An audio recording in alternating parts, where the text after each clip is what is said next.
Alhamdulillah, wa salatu wa salamu ala rasulillah, ya ibadallah, assalamu alaikum wa rahmatullah. Frères et sœurs dans la foi, les meilleures louanges sont inconditionnellement destinées à Allah, Allah l'unique, Allah qui a fait de la pudeur une adoration. Que la paix et la bénédiction de Allah soient sur Muhammad, les plus pudiques de tous les hommes, ainsi que sur sa famille pieuse, ses valeureux compagnons et tous ceux qui le suivront jusqu'au jour de la rétribution. Wa qawluhu sallallahu alayhi wa sallam, al-haya'u min al-iman. Et le prophète Muhammad, que la paix et la bénédiction de Allah soient sur lui, de dire la pudeur fait partie de la foi. La pudeur dans la parole comme dans le comportement. La pudeur pour les hommes comme pour les femmes.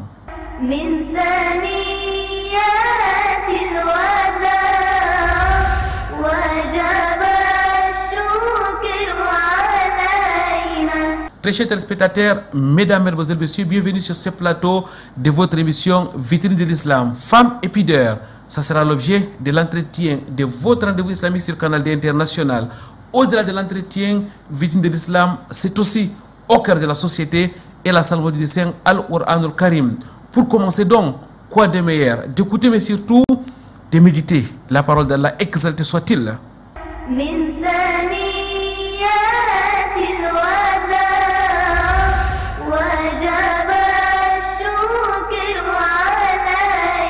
Bismillahirrahmanirrahim. Inna a'tainaka al-kawthar. Ici, inna, nous avons la lettre nun qui est mushaddada. La lettre nun qui est mushaddada, sur laquelle on fait donc al-ghunna. Et inna, on essaie de prolonger ici parce que on a alif al-mad qui est suivi par un hamza, mais le hamza se retrouve dans un autre mot. On fait al-maddul jaizul munfasil. Ensuite, dans le mot a'toina, nous avons a, c'est-à-dire le hamza et le ayn qui se lisent ensemble. A'toina.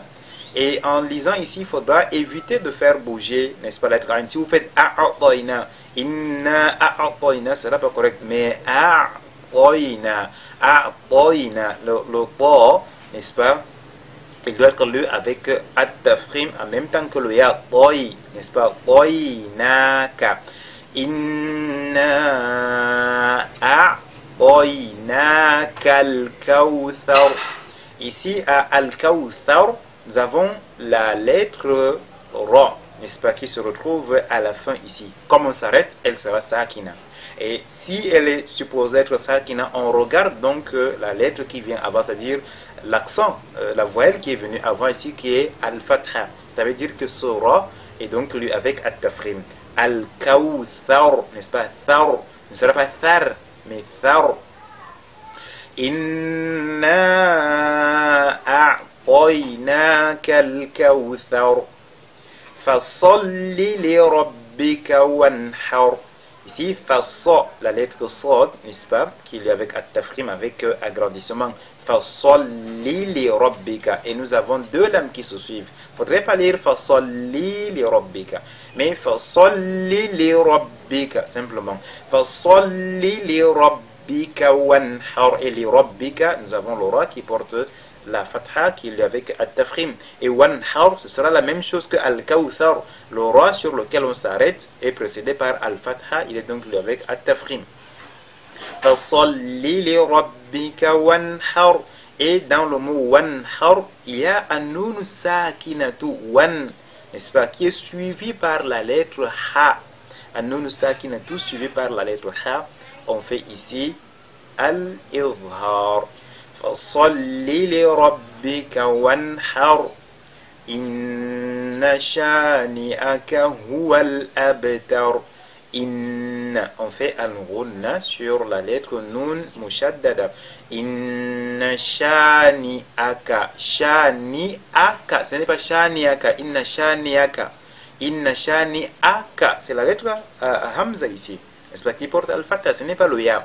Inna shani'aka huwal abtar, n'est-ce pas, huwal, huwa, huwa, huwal abtar. Et al-abtar, nous avons la lettre ba qui porte donc à soukoun et qui est lu avec at-tafkhim. Et enfin le ra n'est-ce pas, sur lequel on marque la pause qui est précédée par al-fatha et on fera donc at-tafkhim, n'est-ce pas, huwa al-abtar, c'est-à-dire que la fin de ces versets correspond aux ra qui sont n'est-ce pas, tous lus avec at-tafkhim. Inna shani'aka huwa al-abtar. Min thaniyatil wada wajaba shukr alayna. Rabbi shrah li sadri wa yassir li amri wahlul 'uqdatan min lisani yafqahu qawli. Allahumma la ilma lana illa ma 'allamtana innaka antal alimul hakim. Rabbi zidni ilma. Mesdames, vous messieurs, votre fidélité nous honore sur le canal d'International. Une fois de plus, ahlan wa sahlan wa marhaban bikum. Nous sommes en compagnie d'une sœur et nous allons parler des femmes, pudeurs et femmes. Nous sommes avec la sœur Habibatou Midanma. Assalamu alaikum wa rahmatullahi wa barakatuh ya ukhti. Wa alaikum assalam wa rahmatullahi wa barakatuh.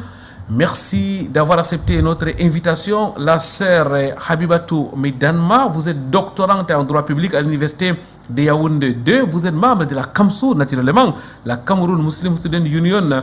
Vous êtes actuellement en formation à l'Institut Mohamed VI pour la formation des imams Mourchidine et Mourchidat.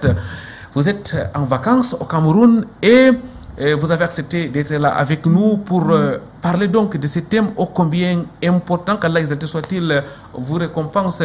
La sœur Habibatou, nous allons dans un premier temps définir ce que c'est que la pudeur. C'est quoi la pudeur?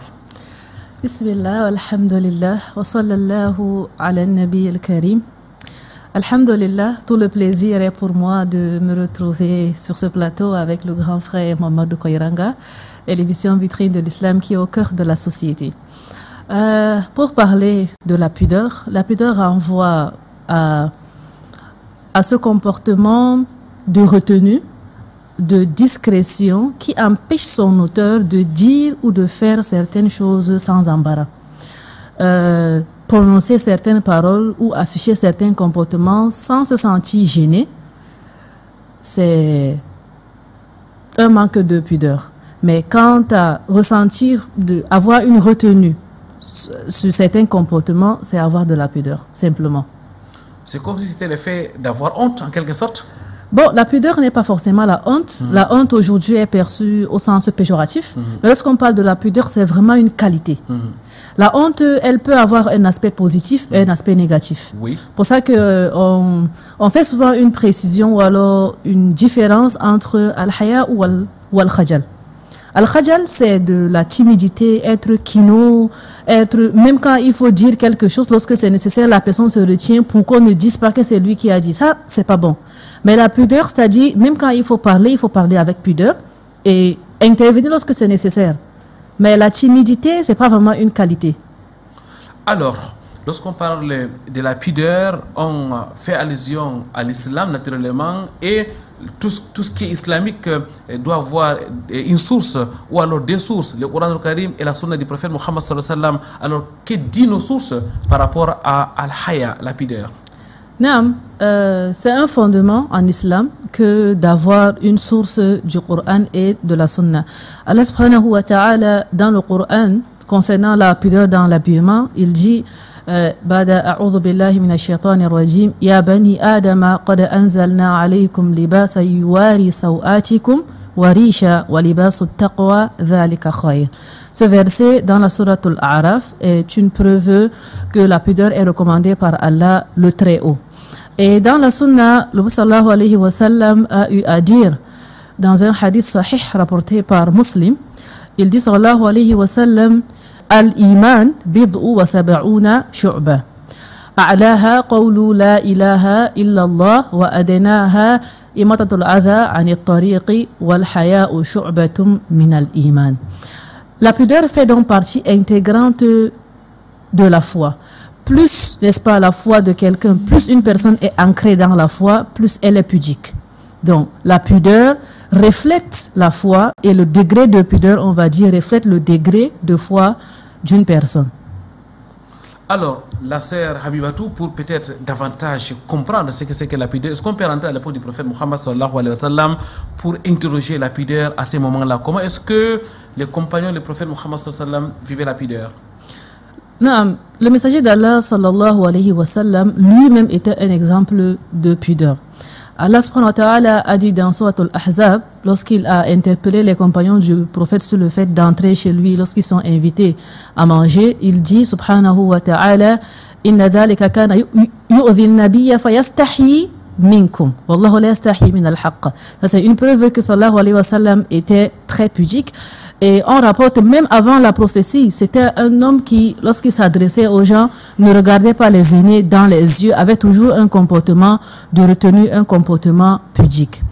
Et les épouses du messager d'Allah sallallahu alayhi wa sallam, elles-mêmes ont été ordonnées par Allah subhanahu wa ta'ala, ainsi que les compagnons, de s'adresser aux hommes à travers un rideau. Et toujours dans la sourate al-Ahzab.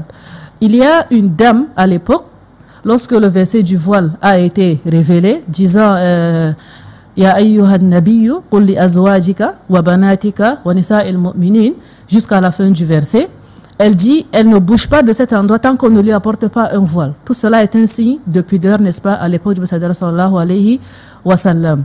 Il existe beaucoup d'exemples. À l'époque des pieux prédécesseurs, par exemple, il y a une dame qui a passé 3 jours sans manger. Et il y avait la famine qui se voyait sur son visage, jusqu'à ce que son voisin se rende compte que cette femme a un besoin.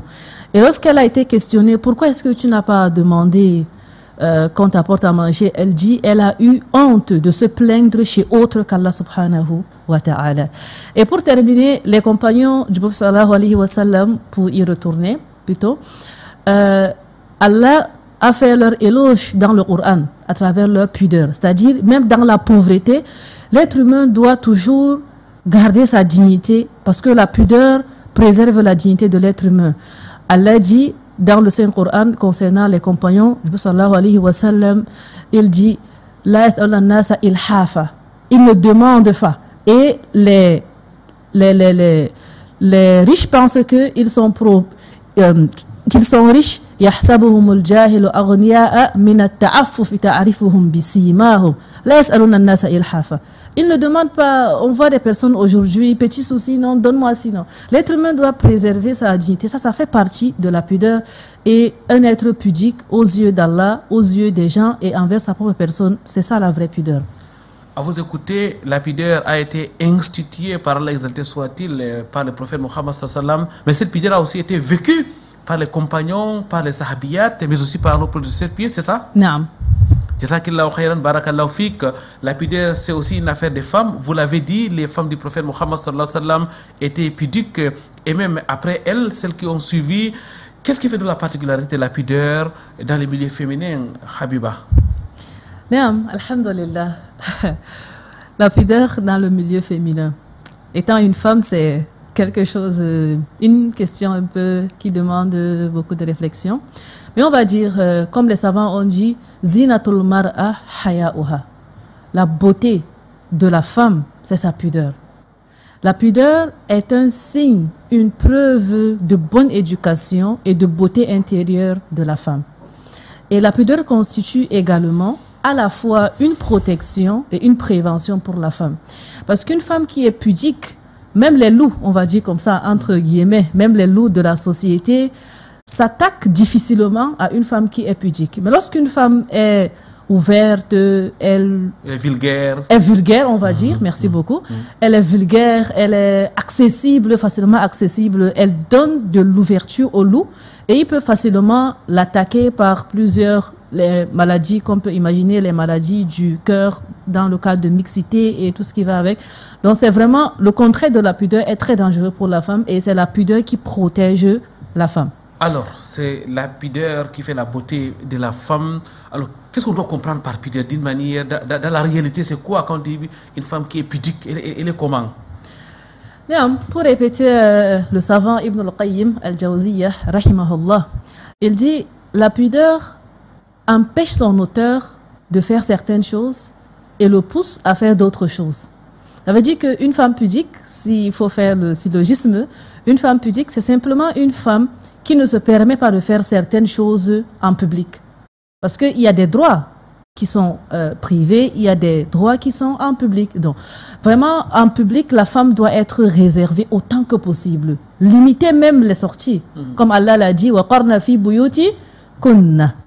Restez dans vos demeures. Cela est meilleur pour la femme. Si en cas de besoin, la femme se retrouve dans un milieu où il y a des hommes et d'autres personnes, il faut vraiment garder un comportement de pudeur autant que possible afin, n'est-ce pas, de rester femme. Barakallahu fiya ukhti, qu'Allah exalté soit-il vous récompense et de la plus belle des manières. Mesdames, mademoiselles, messieurs, nous allons marquer une pause. Nous allons vous rejoindre chez vous, autour de vous, au cœur de la société.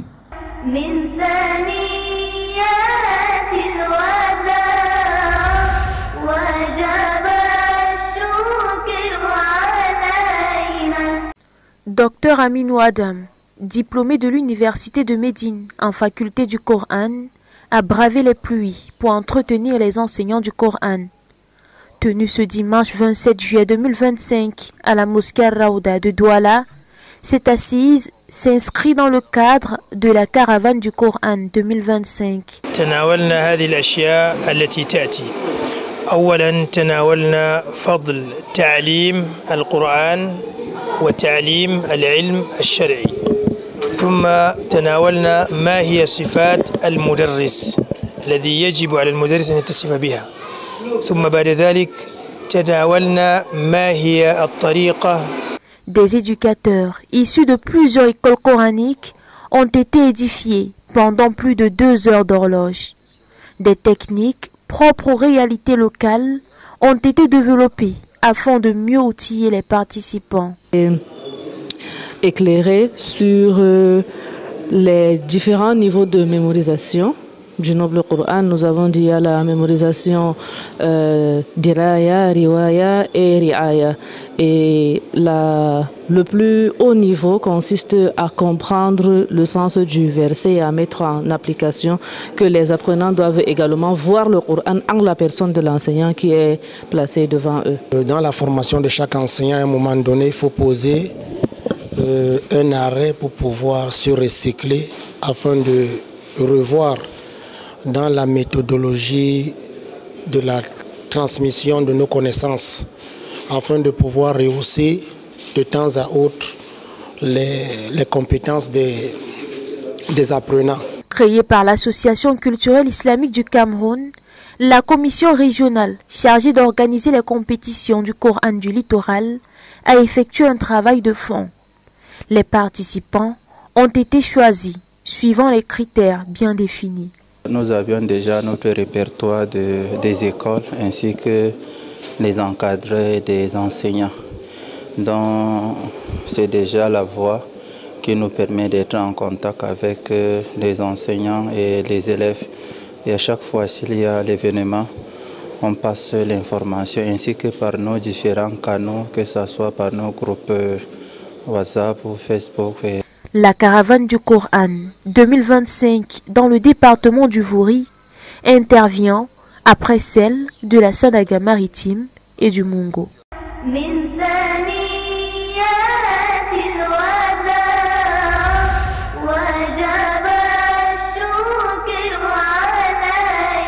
Pureté et gloire à l'exalté soit-il. Mesdames, mademoiselles, messieurs, une fois de plus, bienvenue sur ce plateau de votre émission Vitrine de l'Islam. Nous continuons avec notre sœur Habibatou Midanma.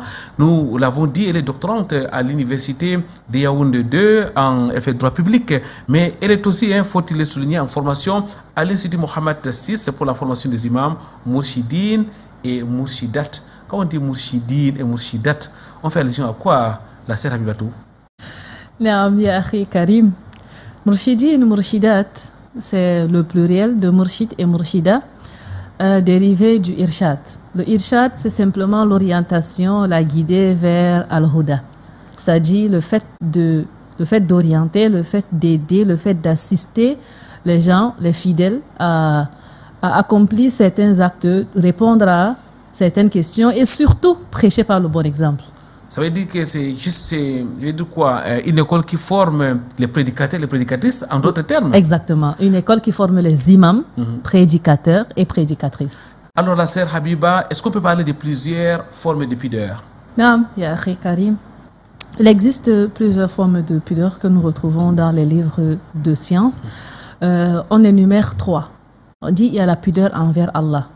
La pudeur envers Allah est la pudeur qui empêche le musulman ou alors l'être humain d'accomplir des péchés ou de tomber dans les péchés. C'est-à-dire, lorsque le serviteur se place ou formule l'intention de commettre un péché par pudeur envers Allah, parce qu'il sait qu'Allah le voit, puisque Allah est présent partout. Il ne peut donc pas commettre cette action-là parce qu'il se dit que Allah le voit. Et si Allah le voit, il ne peut pas faire certaines choses. Même nos parents, lorsque nous sommes conscients que mon père est à côté ou ma mère est à côté, il y a des choses que je ne peux pas me permettre de faire. Combien de fois le Créateur des cieux et de la terre, Allah subhanahu wa ta'ala, le très haut, le glorieux, à plus forte raison. Et la deuxième forme de pudeur, c'est la pudeur envers autrui. La pudeur envers autrui, c'est la pudeur, la retenue de ne pas dire ou de ne pas se présenter d'une certaine façon devant quelqu'un. Lorsqu'on dit quelqu'un ici, c'est surtout des personnes étrangères. Allah subhanahu wa ta'ala a dit concernant les femmes, وَقُلْ لِلْمُؤْمِنَاتِ يَغْضُضْنَ مِنْ أَبْصَارِهِنَّ وَيَحْفَظْنَ فُرُوجَهُنَّ ولا يبدين زينتهن إلا ما ظهر منها وليضربن بخمرهن على جيوبهن ولا يبدين زينتهن إلا لبؤلتهن أو آبائهن أو آباء بؤلتهن أو أبنائهن jusqu'à la fin du verset. Donc ici Allah énumère les personnes auxquelles la femme a le droit de montrer sa parure, de montrer sa beauté, de montrer tout ce qui l'embellit.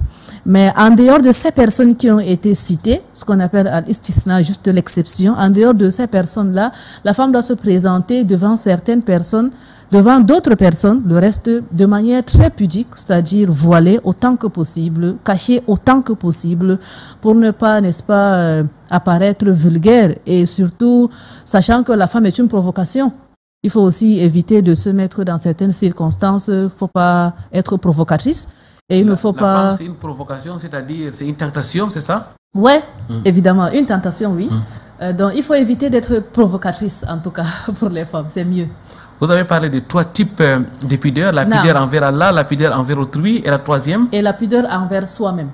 La pudeur envers soi-même, c'est la pudeur intérieure, c'est-à-dire, personne ne m'entend, personne ne me voit, mais il y a certaines choses, même dans mes pensées, que si ça vient dans ma tête, je dois les enlever, parce que sinon... ça salit le cœur. Certaines pensées négatives salissent le cœur. Donc, cette pudeur intérieure, c'est cette pudeur qui retient son auteur, n'est-ce pas, d'avoir certaines pensées négatives ou alors sombres, comme on le dit souvent. Genre? Sombres, des pensées sombres. Oui, par exemple, qu'est-ce qu'on doit mettre dans pensée négative, dans pensée sombre? De la vulgarité, de la bêtise, des choses qui ne sont pas commodes. Okay. Barakallahu fi ya ukhti. Alors, maintenant, lorsqu'on parle de la pudeur, c'est à la fois le comportement, mais c'est aussi dans la parole. En quoi consiste la pudeur dans la parole? Alhamdulillah. La pudeur dans la parole consiste à choisir délicatement les mots qui doivent sortir de notre bouche. Sallallahu alayhi wa sallam, il dit Man kana yu'minu billahi wal yawmil akhir falyaqul khayran aw liyasmut. C'est-à-dire, le silence également est une forme de pudeur. C'est même la première forme de pudeur. Si vous savez que vous n'allez pas dire du khayr, c'est mieux de se taire. Donc la pudeur dans la parole est la pudeur qui consiste à ne pas être vulgaire dans ses propos, à ne pas prononcer les paroles de manière, on va dire, entre guillemets, sauvage comme ça, mais essayer quand même de couvrir les paroles par moment lorsque c'est nécessaire surtout, sauf en cas de besoin. Par exemple, lors d'un enseignement, si on enseigne les femmes sur des chapitres comme les menstrues ou les lochis où il faut vraiment préciser certaines choses, là on est obligé, n'est-ce pas, de dire les thèmes de manière crue. Mais vraiment dans la société ou de manière générale ou en public, essayer, n'est-ce pas, de dire des choses de manière commode ou alors de manière catholique, comme on a l'habitude de dire. Et Allah subhanahu wa ta'ala, s'adressant aux époux du sallallahu alayhi wa sallam, il dit وَلَا تَخْضَعْنَ بِالْقَوْلِ فَيَطْمَعَ الَّذِي فِي قَلْبِهِ مَرَضٌ وَقُلْنَ قَوْلًا مَعْرُوفًا. Ne soyez pas plaisantrices dans vos paroles, au point où celui dans le cœur de qui se retrouve la maladie se voit, n'est-ce pas, charmé ou alors enjaillé ou content. Donc la femme également, pour ne pas dire, en tout cas la femme, dans sa pudeur, ne doit pas être complaisante dans ses paroles, surtout envers les hommes. C'est-à-dire dire des paroles simples et des paroles justes. Parce qu'il y a quelqu'un... Elle ne doit pas être séduisante en quelque sorte, même dans la parole. Séduisante, même dans la parole. Parce qu'il y a des personnes, une simple parole, un simple merci, si vous dites merci, il est charmé. Donc, c'est ça, en gros, la pudeur dans la parole. La pudeur dans la parole, la sœur Habibatou, mais aussi la pudeur dans l'habillement, chez la femme, ça consiste à quoi exactement? La pudeur dans l'habillement consiste à se vêtir d'un vêtement qui ne fait pas apparaître le charme de la femme. Lorsqu'on parle du charme de la femme, c'est tout son corps en fait. Tout son corps. Sallallahu alayhi wa sallam a dit, tout le corps de la femme est une aura, excepté son visage et ses deux mains. Donc, la femme doit faire tout son possible à ce que son corps soit couvert où qu'elle soit, si c'est à l'extérieur. Mais comme le verset que nous avons cité tout à l'heure dans la Sourate An-Nur, elle peut, n'est-ce pas, se faire belle, se maquiller, faire tout ce qu'elle veut avec son époux ou ses frères ou alors son papa. Des personnes qui ne sont pas c'est maharim, c'est permis.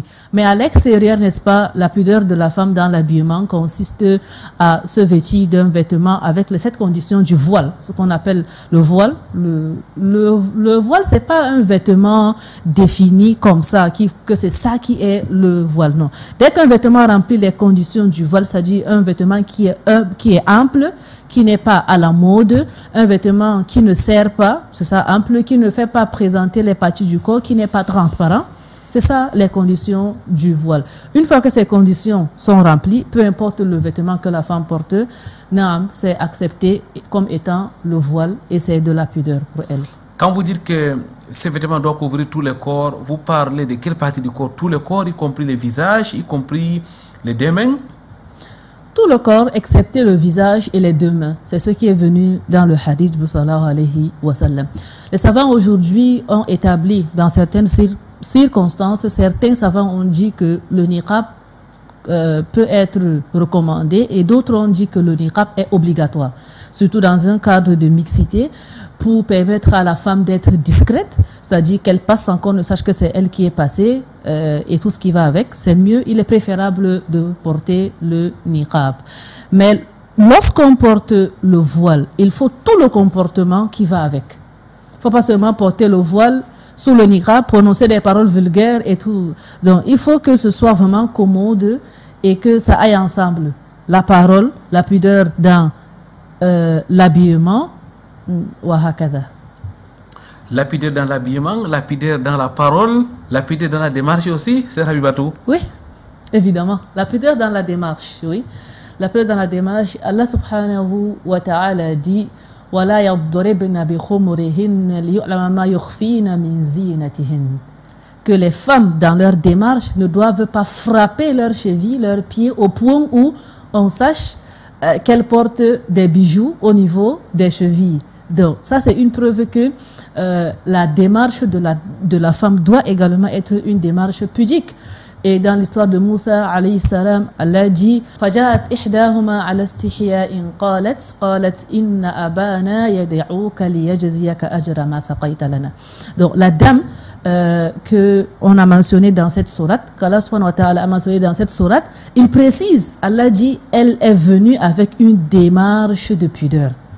Donc, si la pudeur n'était pas aussi importante dans la recommandation divine, il n'aurait pas précisé cela. Parce que tout ce qu'Allah dit a du poids et doit être considéré à sa juste valeur. Donc, lorsqu'elle est partie s'adresser au prophète Moussa, alayhi salam, qui les a aidés, n'est-ce pas, à remplir leur récipient d'eau, lorsqu'il a été conseillé de sortir de la ville, parce qu'en séparant la bagarre, il aurait tué par erreur quelqu'un. Vous connaissez bien l'histoire dans la Sourate Al-Shu'ara et Qasas aussi. L'histoire se retrouve là-bas. Donc, elle est venue avec une démarche de pudeur vers Nabi Moussa alayhi salam, et Allah a mentionné cette démarche-là. Ça veut dire que ce détail n'est pas à négliger. La démarche aussi. La femme ne marche pas de manière vulgaire ou de manière désordonnée comme ça. Elle marche de manière ordonnée et de manière pudique de sorte à se faire respecter. À vous écouter, la sœur Habibatou Midanma, la femme doit donc être pudique à tous les niveaux, la pudeur dans l'habillement, la pudeur dans la parole, la pudeur dans la démarche. Chaque acte, chaque geste doit être fait avec pudeur. Non, chaque geste doit être fait avec pudeur autant que possible. Shukran lak, barakallahu fik, jazakillahu khairan. Mesdames, mademoiselles, messieurs, notre courte pause. Nous reviendrons juste après pour continuer avec notre invité.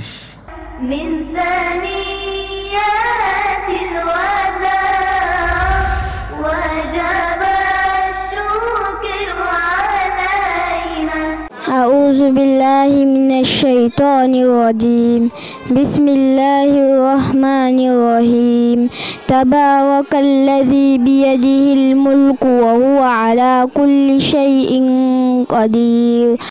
Situé au quartier New Bell, dans l'arrondissement de Douala 2e, le centre de mémorisation du Coran de l'Institut Al-Bayan reçoit au quotidien plusieurs apprenants.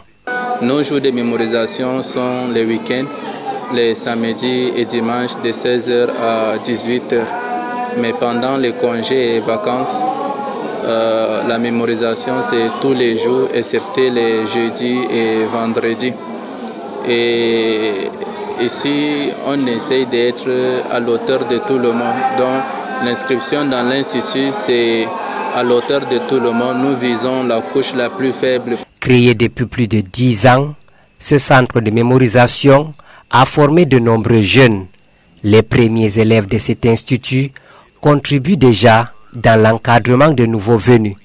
Une action qui vise à pérenniser les activités de l'Institut Al-Bayan. Je suis moi aussi un fruit de ce centre. J'ai été formé par des enseignants qualifiés, alhamdulillah. Et aujourd'hui, moi aussi, je tiens des enfants. Donc je suis un peu comme un encadreur aussi. Vu ce que j'ai reçu, je transmets ce que j'ai reçu. Cela est un héritage que nous essayons aussi de transmettre aux enfants, Inch'Allah, pour qu'ils puissent aussi prendre la relève. L'une des innovations observées à l'Institut Al-Bayan en 2025, c'est l'admission des malvoyants au centre de mémorisation du Coran. Ces derniers excellent dans cet exercice et invitent les fidèles musulmans à l'apprentissage du livre incréé d'Allah exalté soit-il. J'attire l'attention de mes chers frères musulmans à venir aussi faire la mémorisation du Coran. Le plus important, les aveugles. Car aujourd'hui, nous sommes vraiment un peu banalisés dans la société. On ne nous donne pas l'opportunité de le faire, mais j'attire l'attention de mes frères aveugles que nous pouvons le faire, car la mémorisation du Coran est très importante pour nous, surtout les frères musulmans. Depuis sa création en 2015, l'Institut Al-Bayan a à son actif plus de 100 élèves formés. Parmi eux, l'un des nombres 3 hafiz du Coran.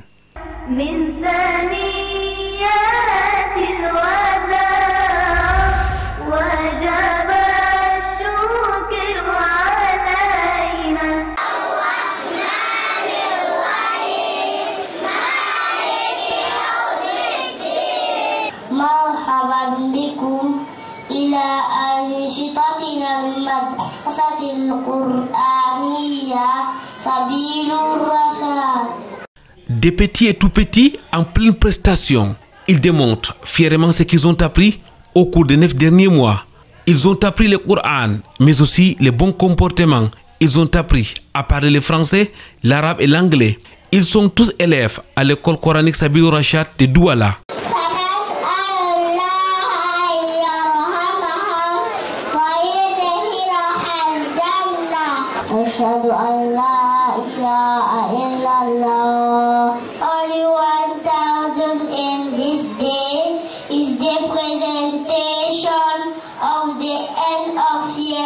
Ils sont 100 petits garçons et filles, certains de la pré-maternelle et maternelle, d'autres de la CIL et CP. Leur âge varie entre 2 et 8 ans, mais leur niveau islamique est considérable. Ils sont les fruits d'un travail acharné et méthodique des enseignants dévoués. L'année scolaire s'est bien passée, alhamdulillah. Tous les élèves y assistaient, alhamdulillah.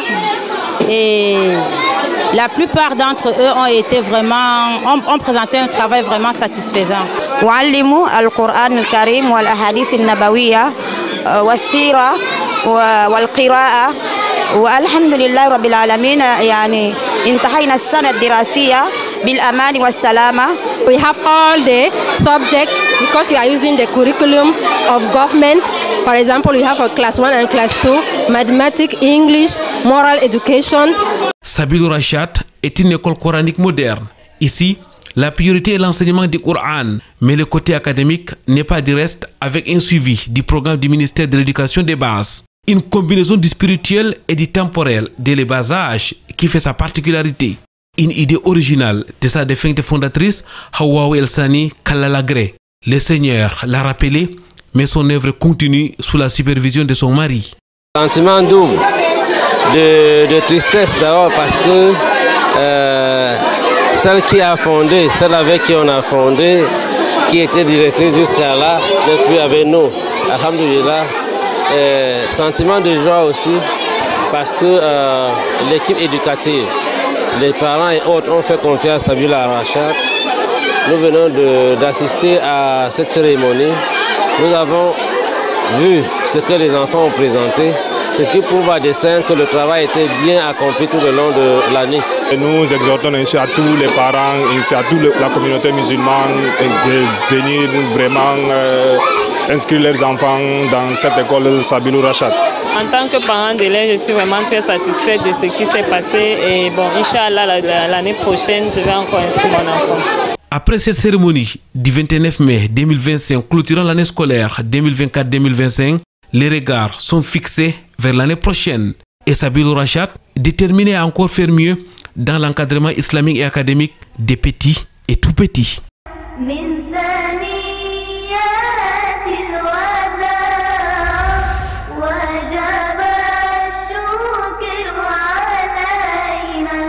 Retour sur ce plateau de votre émission Victime de l'Islam. Mesdames, Mademoiselles, Messieurs, nous parlons de la femme et la pudeur. Et nous sommes en compagnie de la sœur Habibatou Midanma. La sœur Habibatou, qui est donc membre de la CAMSU, la Cameroun Muslim Student Union. Elle est doctorante en droit public à l'Université de Yaoundé 2.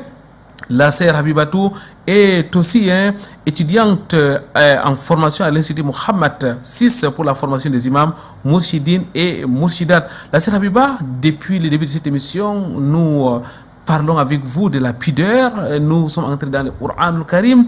Nous avons fêté la sunna du prophète Mohammed sallallahu alayhi wa sallam. Nous sommes rentrés à notre époque pour essayer un peu d'analyser notre réalité. Alors, lorsqu'on parle de la pudeur, notamment la pudeur des femmes, quels en sont ces enjeux? Bien, les enjeux de la pudeur de la femme. Il faut d'abord comprendre qu'à la base, la pudeur est un problème d'éducation. Donc, les premiers responsables de la pudeur de la femme, ce sont les parents. Lorsque vous éduquez la fille ou lorsque vous éduquez l'enfant en général dans une éducation de pudeur, elle grandit avec la pudeur et elle intègre la pudeur en elle. De nos jours, les enjeux de la pudeur de la femme, ça se situe à plusieurs niveaux. En tant que maman, la pudeur de la femme n'est plus à démontrer. Lorsque vous avez une maman pudique, comme les Peuls disent souvent le poulakou, ce que nous voyons aujourd'hui rarement, le poulakou a disparu. Pourtant, c'était une valeur qui nous protégeait de beaucoup de choses. Mais pour revenir aux enjeux, on dit, en tant que maman, la pudeur de la femme permet de donner une bonne éducation aux enfants, ou alors on va dire une éducation pudique. En tant qu'épouse, avoir une épouse pudique, c'est avoir des relations conjugales, mais alors conjugales, comme on dit, qui seront vraiment conjuguées au parfait. C'est-à-dire, elle aura de la pudeur à vous dire ou à faire certaines choses devant vous, et même les reproches entre vous seront, n'est-ce pas, de manière pudique. Avoir une épouse pudique, c'est vraiment avoir une femme pieuse, comme on dit. C'est vraiment ça qu'on recherche chez la femme pieuse. Ces qualités-là, la pudeur et la piété. C'est ça, la femme pieuse. Mais la sœur Habibatou, est-ce qu'on peut encore parler de la pudeur dans le cadre de la relation conjugale entre l'homme et la femme? Il y a toujours la pudeur? Oui, la pudeur existe à tous les niveaux. Même dans les relations conjugales, il existe de pudeur. C'est vrai que ça ne peut pas être la même chose lorsque c'est avec une personne étrangère. Mais même entre les époux, il y a de la pudeur. Il y a l'histoire d'un savant qui a dit que il n'a jamais, son nom m'échappe, il n'a jamais eu de problème avec son épouse en 20 ans de mariage. On lui demande, mais quel est le secret de votre mariage? Il dit, Moi et mon épouse avons convenu dès le départ que lorsqu'elle est en colère, je me tais, jusqu'à ce qu'elle se calme. Et lorsque je suis en colère, elle se tait jusqu'à ce que je me calme. Ça, c'est une preuve de pudeur entre eux. Parce que s'ils ne se respectaient pas, s'il n'y avait pas cette pudeur-là entre eux, de respecter, n'est-ce pas, le sentiment, la colère de quelqu'un, ils n'auraient pas pu vivre comme ça. Donc ceci également est de la pudeur. C'est vrai que ce n'est pas la même chose quand même. Si on dit pudeur, quelqu'un peut le comprendre comme étant de la honte générale, mais la pudeur existe toujours, à tous les niveaux. La sœur Habibatou, tout à l'heure vous avez dit que les placous a disparu. Certainement les femmes pelles qui nous écoutent ne seront pas d'accord avec vous. Qu'Allah soit-il nous accompagne. Alors, la pudeur, quelles en sont ses vertus ici-bas d'abord dans la dunya? Qu'est-ce qu'on gagne à être pudique? Dans ce bas monde, premièrement, les vertus de la pudeur. La première vertu de la pudeur, c'est le respect d'autrui. Parce que lorsque je suis pudique, lorsque je m'habille convenablement, lorsque je ne prononce pas des paroles qui peuvent heurter, ça veut dire que j'ai du respect pour la personne que j'ai en face de moi. Je ne peux pas me présenter. Prenons un simple exemple. Si je pars aujourd'hui rencontrer un ministre, je ne peux pas m'habiller n'importe comment. Ça veut dire que j'ai du respect envers lui. Cette pudeur-là que j'ai en moi constitue un respect que j'ai envers cette personne-là. Et également, en tant que vertu, nous avons sa propre dignité, son honneur et sa grandeur. La femme qui est pudique se fait respecter dans la société. Lorsque vous passez de manière voilée, il y a des personnes qui ne peuvent même pas vous adresser la salam, surtout s'ils ne savent même pas qui c'est. De peur de s'adresser à une inconnue, ils préfèrent se taire et ne pas adresser la parole. Donc ça sont les vertus de la pudeur. Donc la pudeur protège. La pudeur protège. La pudeur protège de tous les maux sociaux aujourd'hui, en tout cas apparents. Et dans l'au-delà, al-haya'u min al-iman. Cheikh Ibn al-Qayyim a dit al-haya'u min al-iman wal-imanu fil jannah. Une personne pudique se retrouve au paradis, Inch'Allah, avec le plus pudique des êtres humains, Muhammad Rasulullah sallallahu alayhi wa sallam. Barakallahu fik ya ukhti. Mesdames, mademoiselles, messieurs, on a beaucoup à gagner. Les fruits de la pudeur se récoltent d'abord ici-bas, ensuite incontestablement avec la permission d'Allah dans l'au-delà. Je voudrais, la sœur Habibatou, avant de clôturer cette émission, qu'on regarde. Quand jette un regard dans notre société, vous êtes étudiante, vous connaissez bien notre société d'aujourd'hui. Est-ce que la pudeur est la chose la mieux partagée? De nos jours, la pudeur n'est plus la chose la mieux partagée selon le constat qui est fait. C'est pas qat'an, mais selon le constat qui est fait, la pudeur n'est plus la chose la mieux partagée. Mais elle est aujourd'hui la chose la plus réclamée.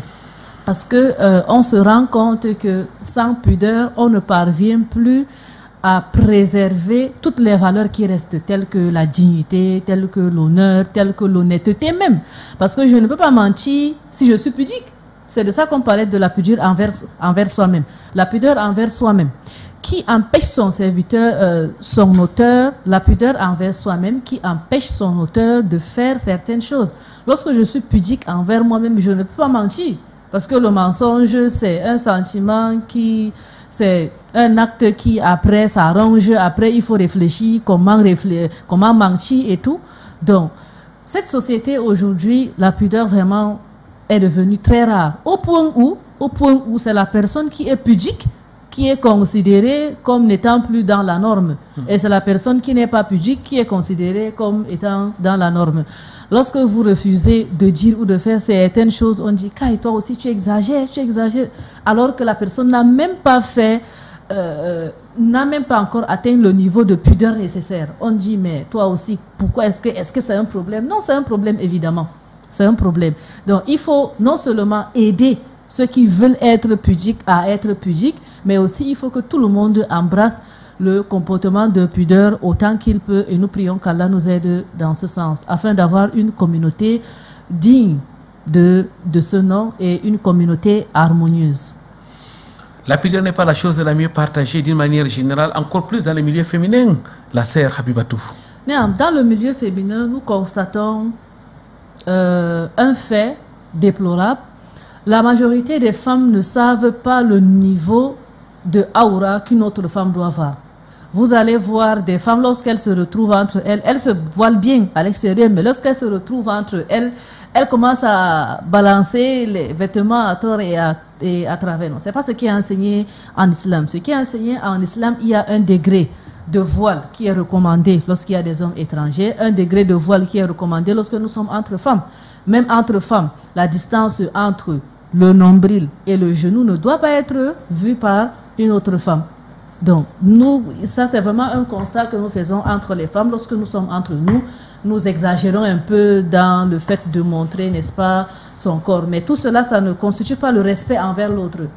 Nos mamans, à l'époque, nous voyons, même quand elle a un bébé qu'elle allaite, c'était difficile de voir la partie qui allaite l'enfant. Mais de nos jours, une fille, dès qu'elle a 20 ans, un enfant, deuxième enfant, même quand il y a les hommes, elle allaite l'enfant sans pudeur, c'est déplorable. Wallahu musta'an. Wallahu musta'an, vous l'avez dit la sœur Habibatou, comment donc changer la donne? Comment faire pour que la pudeur revienne dans notre société, que ce soit dans le milieu des femmes, que ce soit dans nos universités, que ce soit un peu partout? Le rappel profite donc aux croyants. Le fait de multiplier ce genre d'assises, le fait d'intégrer le sujet de la pudeur dans les assises, les prêches, les cours, peuvent, n'est-ce pas, être un facteur, peut constituer un facteur pour rappeler aux gens la pudeur. Mais surtout, le fait de prêcher par le bon exemple. Parce que lorsque vous êtes une personne pudique parmi les gens, même si vous êtes la seule personne, si vous tenez vraiment à cette pudeur-là, ça va, n'est-ce pas, contaminer les autres qui sont à côté. Et comme on dit, le bon comportement se contamine. Dis-moi qui est ton ami, je te dirai qui tu es. Donc, et le fait de fréquenter les personnes pudiques également peut nous aider à être plus pudiques. La sœur Habibatou Midanma, mesdames, mademoiselles, messieurs, elle est donc doctorante en droit à l'université de Yaoundé 2, actuellement en formation à l'Institut Mohammed VI pour la formation des imams Mourchidines et Mourchidat. La sœur Habibatou, je dois aussi ajouter que vous êtes membre de la Cameroun Muslim Student Union. Je finis en disant que vous avez, par la grâce d'Allah subhanahu wa ta'ala, terminé la mémorisation du Coran al-Karim à l'école de la Kamsou Wami. Il faut noter qu'à Yaoundé 2, à Soa notamment, il y a une école de mémorisation du Coran al-Karim. Vous avez été élève et Allah a permis que vous arriviez à finir tout le Coran al-Karim, mémoriser tout le Coran al-Karim, soutenir votre master en droit public. Aujourd'hui, vous êtes doctorante et Allah a facilité, vous êtes aussi à la fondation Mohammed VI, en tout cas vous êtes en formation au Maroc. La sœur, comment faire pour concilier tout ça? Certainement, notre spectateur se pose des questions. Comment vous avez fait? La Kamsou forme, transforme et réforme, comme on dit souvent. Alhamdulillah, nous avons bénéficié de ce programme de mémorisation Kamsou Wami sous la supervision de la Kamsou, avec pour enseignant le doctorant à l'université de Maroua, M. Chetima Amada, Goni Chetima Amada, à qui nous ne cessons d'adresser nos remerciements, ainsi qu'à toute l'équipe pédagogique de la WAMI et de la Kamsou, Bureau national. Pour concilier la vie d'études, étudiant en droit, étudiant en sciences économiques, étudiant en médecine et la mémorisation du Coran, tout part de l'intention. Allah dit « Et je n'ai créé les êtres humains et les djinns que pour qu'ils m'adorent. » Ce but de la création, qui est l'adoration, est largement suffisant pour permettre à l'étudiant d'atteindre ses objectifs au plan religieux, même s'il a d'autres objectifs au plan mondial. Parce que quoi qu'on dise, c'est un réel honneur et c'est un plaisir que de s'asseoir et être choisi par Allah subhanahu wa ta'ala pour mémoriser et tenir sa parole dans le cœur. Et à chaque fois que vous mémorisez, vous avez hâte que l'heure de mémorisation du lendemain arrive. Donc il suffit juste de commencer avec juste un peu de discipline. Le reste, ça vient seul. Au point où vous êtes même capable d'abandonner certaines choses pour terminer cette mémorisation-là. Et le plus important, c'est la révision. Donc on va dire en un seul mot, c'est la discipline, l'organisation, mais avant tout cela, l'aide d'Allah subhanahu wa ta'ala. Allahumma la sahlan illa ma ja'altahu sahlan tatalhasna idha shi'ta sahlan. Alors là, c'est un dernier mot peut-être à l'endroit de tous ceux et celles qui nous regardent à travers Canal D International. Mot de fin à l'endroit de tous, qu'Allah nous protège et qu'Allah nous accorde la pudeur. Ne regardons pas ceux qui sont pudiques d'un regard méprisant. Ils ne font que préserver une valeur humaine. Et faisons également l'effort d'être pudiques, tant pour les femmes que pour les hommes également. Et Al-Haya'u min al-Iman, lapidaire, fait partie donc de la foi. Merci la sœur Habibatou d'avoir été des nôtres. Mesdames, mademoiselles, messieurs, nous vous laissons méditer sur cet extrait de hadith, Al-Haya'u min al-Iman. Cette pudeur-là, la pudeur, elle fait partie de la foi. Subhanakallahumma wa bihamdik, ashhadu an la ilaha illa anta, astaghfiruka wa atubu ilaik. À vendredi prochain, Inch'Allah.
من ثنيات الوداع